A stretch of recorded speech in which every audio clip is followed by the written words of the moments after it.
দেখুন আসলে সরকার ছাত্রদের উপর কত দূর অত্যাচারে লিমিট ক্রস করলে মানে ছাত্ররা এরকম স্টেপ নিয়েছিল। শুধু ছাত্ররা না, সর্বস্তরের জনগণ আসলে মানে অত্যাচারের একদম শেষ পর্যায়ে পৌঁছে গেলে ধৈর্যের সীমা যখন ছাড়িয়ে যায় তখন আসলে এছাড়া কিছু উপায় ছিল না। তো সে অনেক বাড়াবাড়ি করে ফেলছিল সরকারের সাথে বা দেশের সাথে। সরি,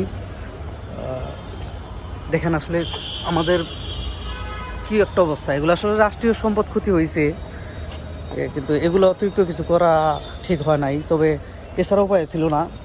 সাধারণ সচেতনতার উপরে যখন একদম মানে অতিরিক্ত করা হয়ে গেছে তখন আসলে এগুলো ছাড়া তারা আর কোনো পথ খুঁজে পায়নি।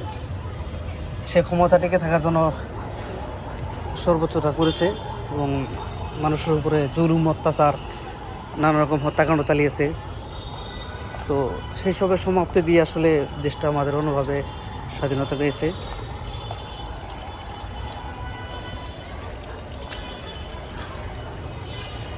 দেখুন কী পরিমাণ ক্ষতি হয়েছে, এটি মাত্র একটু, আরও তো দেশে অনেক জায়গায় কত বড় ক্ষতি হয়েছে না হয়েছে সেটা আল্লাহই ভালো জানে। অনেক কিছুই ক্ষতি হয়েছে এরকম।